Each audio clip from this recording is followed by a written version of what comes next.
Muito tempo, muito pregado. Acredito que os irmãos aqui estão cansados de ouvir falar sobre o paralítico deixado na porta do templo Formosa, mas o foco aqui eu não quero falar do paralítico, eu quero falar de transformação. Olhe para alguém e diga para ele: já foi transformado? Eu acredito que sim. E de quem essa transformação? Nada mais, nada menos do que o líder da igreja na época. Quem era o líder da igreja na época? Pedro.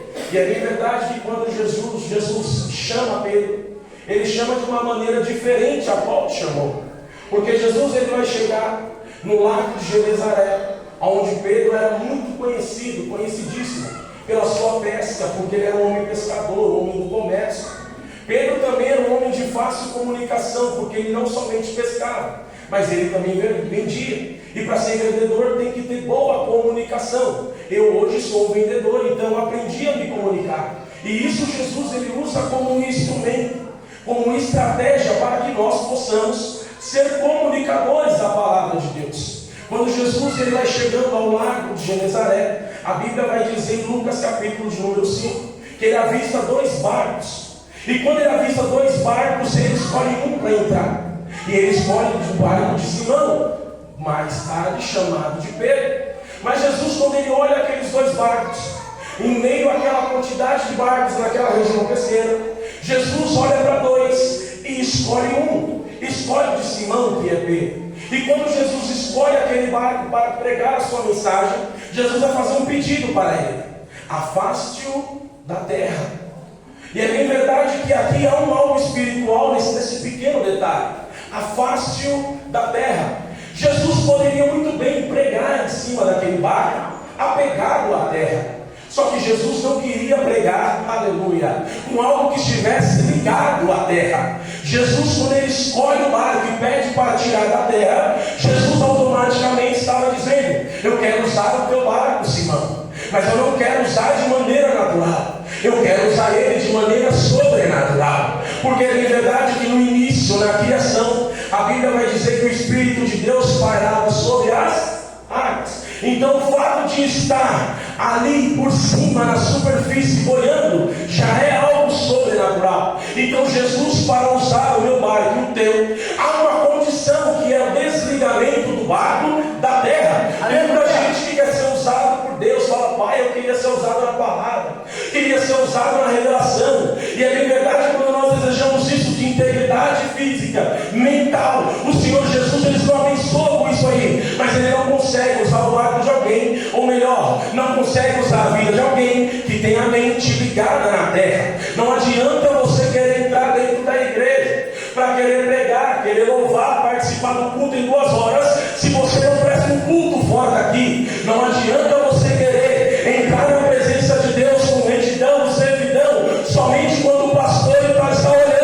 Não, para entrar na presença de Deus não dá para ter a mente ligada nas coisas da terra. Nesse exato momento tem pessoas que deixaram de estar num culto como esse, acontecendo em várias igrejas por aí, para estar assistindo futebol, para estar assistindo um reality show, para estar acompanhando, aleluia, uma novela. Mas você não, você escolheu a melhor parte, é se desligar da terra. E quando se desliga da terra, o Senhor Jesus começa a usar. A Bíblia diz que Pedro não havia pegado nada, não havia retirado nada do mar a noite inteira. Porque quando Jesus prega, Jesus olha para ele e vai dizer: agora vai, pesca.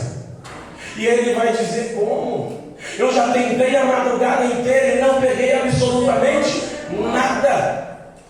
E é bem verdade que para o pescador, a minha mãe é pescadora nata, minha mãe tem carteirinha de pescadora profissional da Colônia de Pescadores do Brasil, e eu sei, eu acompanhei ela muito desde pequeno, que quando se sai para a pesca nas madrugadas, é peixe de hábito noturno, é peixe grande, é peixe de couro. Pedro não foi atrás de pegar peixe pequeno, ele foi atrás de pegar peixe grande. Mas a Bíblia diz que aquele dia ele não pegou absolutamente nada.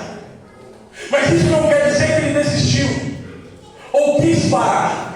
Muito pelo contrário, ele estava consertando as suas redes, se preparando para o dia seguinte. E uma coisa que Jesus ele observa demais na vida de um homem de Deus, de uma mulher de Deus, não é quando às vezes ele tenta e não consegue, mas é quando ele não consegue, ele fala: não vou parar, vou me preparar, porque amanhã vai ser melhor. Aleluia! Naquele dia ele não esperava que Jesus ia aparecer ali ou melhor, ele não imaginava do que estava para acontecer na vida dele. Quando Jesus prega a palavra, Jesus vai dar uma ordem para ele: agora vai lá no meio do lago e lança as suas redes. Mas eu não preguei nada a noite inteira, mas quem está mandando, aleluia, tem domínio sobre os peixes. Quem está mandando tem domínio sobre as águas. Se é Jesus que está mandando, vai Pedro. Pedro vai e lança as suas redes. A Bíblia diz que veio tanto peixe que um barco não foi suficiente. Teve que vir o segundo barco para ajudar, aleluia. Os dois barcos navegaram a pique, quase afundando de tanto peixe que tinha ali. Eu imagino ele voltando para a beira do lago, aleluia, as pessoas olhando e dizendo: que pesca maravilhosa. O próprio tema da Bíblia diz, aleluia, que pesca linda, maravilhosa, quanto peixe. Pedro dizendo: agora eu vou crescer, agora eu vou prosperar, agora eu vou ganhar dinheiro. Jesus olha para ele e fala: calma aí, porque agora, ó, chega de algo natural. Agora, Pedro, eu não quero mais você no natural. Agora eu não quero mais você pegando peixe. Agora eu quero você pegando almas. Agora eu quero você sendo pescador de homens. Pedro foi o primeiro dos discípulos a serem chamados. E um homem vindo de Betsaida, que vivia na região de Cafarnaum, tinha casa lá, casado. A Bíblia vai dizer que hoje, como eu posso melhorar isso aqui para você, seria considerado aquele homem que nós chamamos de homem da roça, aquele cabra bruto, aquele cabra que não estudou, não fez faculdade.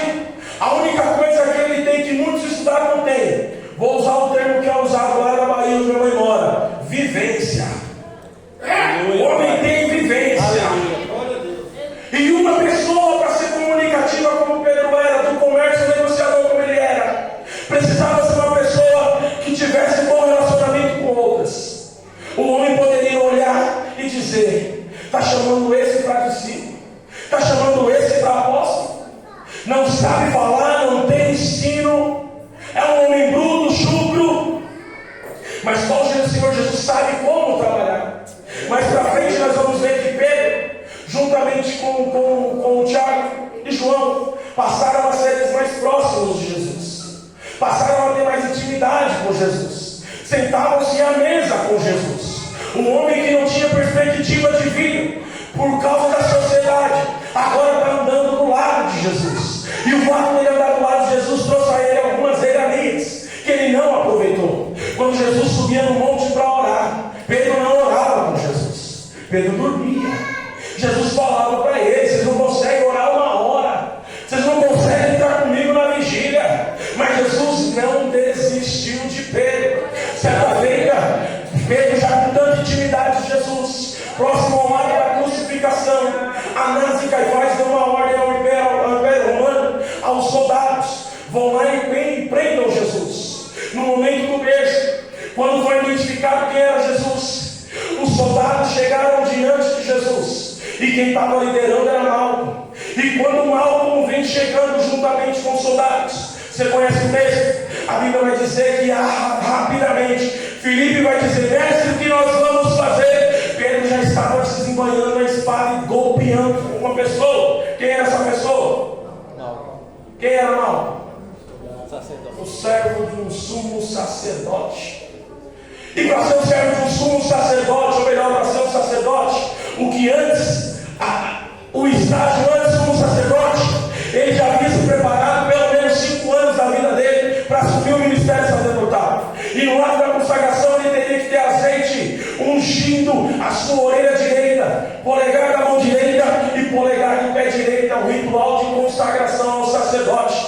Aquele menino vem chegando, imagino ele na pura inocência, amando dos líderes religiosos daquela época, chegando para aprisionar Jesus. E quando vem chegando Pedro, que não tinha habilidade com espada e sim com rede, ele dá um golpe em Malco. Mas aquele golpe, Pedro não teria uma precisão para cortar a sua orelha. Aquele golpe não foi para ferir, aquele golpe foi para matar. Porque Pedro não tinha habilidade com a espada, ele tinha habilidade E o mais triste dessa história é que quando ele corta a orelha daquele jovem, o golpe foi para matar, mas não matou, mas feriu. E o fato de ele cortar a orelha direita, ali no chão, aquela orelha significava, aleluia, todo o trabalho, investimento no seu ministério em vão, todo sonho, toda dedicação, agora estava ali, no chão, frustrado por causa do golpe de alguém que não tem habilidade com espada. Eu não sei como você chegou aqui nessa noite, eu não sei como está o teu coração. Nós sabemos que Deus chama, aleluia, uns para pregar, outros para louvar, e tem aqueles que louvam e pregam, que é mais completo ainda. Eu falo para minha esposa, ainda bem que Deus me chamou para louvar, porque por mais que eu tente, dali não sai nada, aleluia, mas em casa eu adoro. E quando ele corta aquela orelha, ele está jogando fora um sonho, um projeto, uma dedicação, um investimento, tudo ali jogado. Em fração de segundos eu imagino algo dizendo: cheguei até aqui e parei, cheguei até aqui e não consigo mais. Lembrando que o golpe foi para matar, não foi para ferir, mas eu louvo a Deus porque não matou, aleluia. E eu volto a dizer, a maneira como você chegou até a igreja, se encontra aqui agora, por causa do golpe de alguém que tentou te matar, dá glória porque você está vivo, porque se está aqui, aleluia, é sinal que o projeto não vai parar. Dá glória porque se não conseguiram, Jesus está na casa, Jesus ele olha para aquela orelha no chão, ele olha para lá para aquela notícia, pega a orelha daquele jovem e coloca de volta no lugar. E Jesus estava dizendo para ele: tentaram te matar, tentaram te ferir, por um momento foi um projeto, um investimento, alguém tentou frustrar, mas eu sou o Senhor que coloca no lugar, eu sou o seu Deus que restaura, que restitui o projeto da tua vida. Quem deu o golpe? Pedro. Quem deu o golpe? Pedro. Daqui a pouco Jesus teve uma conversa com ele. Pedro, antes do galo cantar, você vai me negar 3 vezes. Não, mestre, eu jamais eu vou fazer uma coisa dessa. Então tá bom. Jesus foi preso, Pedro de longe observando, assustado, vendo a situação, preocupado. Chega alguém e vai dizer: você parece com eles. Eu não. Mas você fala igual a eles. Eu não. Você é um deles. Eu não sou. O galo cantou, o sino bateu. A Bíblia vai dizer, aleluia, que Pedro sai cabisbaixo, triste, abatido. E ele volta para onde? Volta para pescar. Jesus foi crucificado, sobe e desce. O primeiro que ele aparece é Pedro. E depois que ele aparece para Pedro, vai dar umas instruções e some de novo. Só que os discípulos não vão pregar. Os discípulos voltam a pescar. Daqui a pouco estão os discípulos pregando. Olha para a margem do lado, um homem com uma fogueira acesa, peixes e pão na brasa. Aleluia, Pai. E tem um mistério muito forte, porque os discípulos olharam, chegaram perto e disseram: quem é este? Você já conseguiu entender? Depois você vai ter na sua casa, lá em João. Quem é este? Ou seja, Jesus não voltou da mesma maneira que ele subiu. A feição, a fisionomia de Jesus não era a mesma como ele tinha se apresentado, era outra. Aí Pedro vai chegar e vai dizer: mas não é Jesus. Mas não é Jesus. Ali começa a abrir a visão espiritual do Pedro. Ali começa a mudar o negócio. Porque Jesus olha para Pedro e vai dizer: já se bem, o próprio Deus que te revelou. Aleluia. E quando eles sentam para conversar, aí Jesus vai ter um outro diálogo com Pedro. Pedro, tu me amas? Te amo, mestre. Pedro, tu me amas? Tu sabes que eu te amo. Pedro, 3 vezes. Tu me amas, ó mestre? Tu sabes. Aí Jesus vai olhar para ele e vai reforçar a promessa. Então apacenta as minhas ovelhas. Aleluia. Jesus havia prometido, havia feito a promessa para ele a primeira vez: você agora vai ser pescador de homens, de almas. E quando ele se apresenta novamente, Jesus vai reforçar para ele dizendo: apacenta as minhas ovelhas. Só que não foi uma vez, foram 3 vezes que Jesus disse. Para cada uma vez que Pedro negou Jesus, Jesus reforçou a promessa para ele, para cada vez que ele negou. Se você tivesse entendido. Glória a Deus. Se você tivesse entendido que para cada vez que você negou Jesus, Jesus renova uma aliança contigo, você te dá glória. Cada vez que você negou Jesus, dizendo para ele: mestre, eu não quero mais, eu vou sair da presença, eu vou revoltado, eu vou sair da igreja. O Senhor Jesus, ele continua te esperando, está dizendo para você nessa noite: eu renovo as promessas, eu renovo as promessas. Segura o amor de Jesus. Aleluia. Aleluia. Aleluia, Pai. Jesus então vai dar uma ordem para eles em Atos capítulo de número 1, dizendo: ficai-vos em Jerusalém, até que do alto sejais revestidos de todo poder. A Bíblia vai dizer que Pedro se foi como um líder. Agora já Pedro já não é mais um Zé Ninguém. Pedro agora, ele é o líder da igreja. Em Atos capítulo de número 2, a Bíblia vai dizer que eles estavam todos sentados, reunidos em um só lugar. Então ouviu-se um barulho como de um vento veemente e impetuoso, encheu toda a,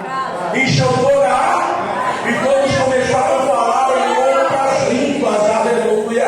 Mas olha só que interessante, Jesus, além de estabelecer promessa, ele também firma um propósito. E quando ele firma um propósito, ele é fiel e poderoso para cumprir. Por que, Bruno? Porque Jesus disse para eles: ficai-vos em Jerusalém. E o interessante de Jerusalém significa lugar de paz.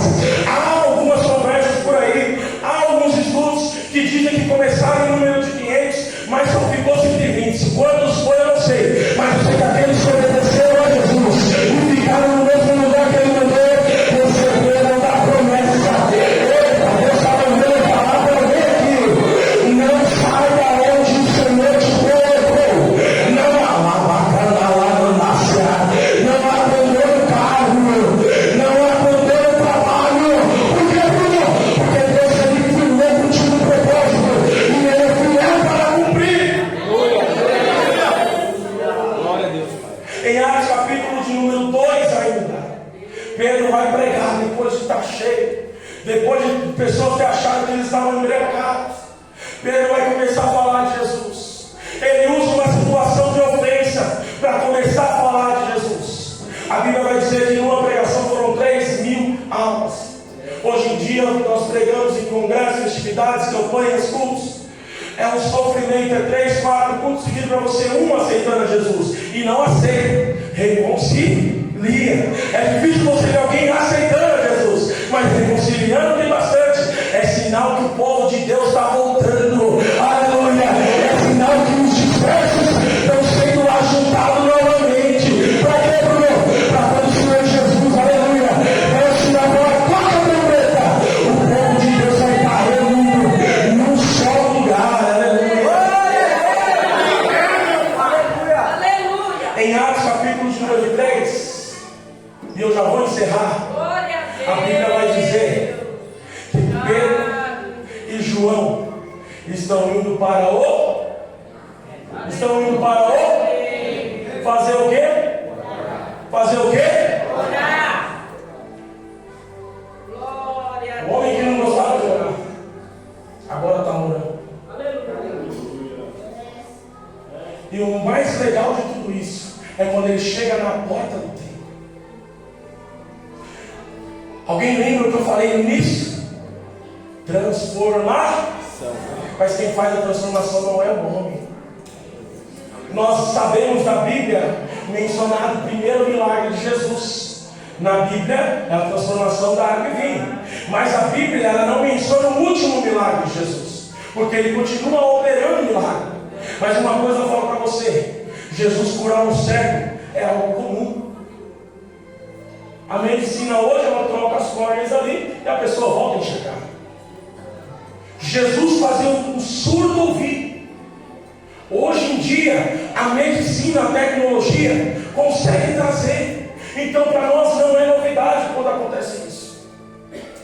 Fazer um paralítico andar, não com as próprias pernas, mas hoje eu tenho visto que a tecnologia está avançando tanto que desenvolveram um robô que acopla em suas pernas e a pessoa caminha através algo que a medicina não consegue fazer. Tem algo que a tecnologia não consegue fazer. Tem algo que o conheço de Jesus e o Espírito Santo só Ele pode fazer. E a transformação de pegar aquele que muito olhava de si, eu não valho nada. Olha o Pedro, o cachaceiro, uma prostituta, e o Senhor olhava lá no alto e dizer: para você é difícil, mas para mim é fácil, eu escolho. Para você, mas para mim é fácil. Vou encerrar. A Bíblia vai dizer que eles chegam diante da porta do templo. E quando chega lá um paralítico, que há mais de 40 anos era colocado ali todos os dias. Você conseguiu perceber que aquilo era um negócio? Aquilo era um negócio. Colocava ele para quê? Pedir esmola. Mas ele não era o dono do negócio. O dono do negócio era quem colocava ele lá. Colocava ele na porta do templo. Fatura aí. No final do expediente, eu venho buscar você com a trouxinha de moedas. Só que naquele dia, irmãos, Aleluia. o Senhor marcou para ser diferente a vida daquele homem. Tem muita gente, irmãos, olha o que eu vou falar. Tem muita gente ganhando com a enfermidade de outros dentro do templo. Tem pessoas que se aproveitam da inocência de alguns. Isso você vê os escândalos diretos nas redes sociais. A inocência de alguns, a falta de conhecimento de alguns, para tirar proveito disso. Mas ainda tem aqueles, aleluia, que não carrega ouro nem prata, mas carrega algo que o ouro e a prata não pode comprar, que é a presença. Alguém pode olhar para você e dizer: não tem ouro nem prata, não tem nada para oferecer. Você tem algo que dinheiro não compra. Você carrega uma dimensão que a prata não compra. Aleluia. Eu não vou entregar. A Bíblia vai dizer que eles estão vindo na hora da oração à nona. E quando chegam lá, está o paralítico olha para eles e fala: me dê uma esmola. Como a vida do crente é de altos e baixos. Eu não tenho ouro nem prata, mas eu tenho algo aqui, e isso eu posso te dar. O que é? Em nome de Jesus Cristo Nazareno, levanta-te e anda. Mas o que me chama a atenção aqui não é levanta-te e anda, é que um cara que um dia estava dando golpe para matar, agora está fazendo assim: me dá a tua mão, eu te ajudo. O Senhor te levantou para ajudar, o Senhor te transformou para consolar, o Senhor te resgatou para levantar.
Jesus resgatou Pedro para resgatar vidas.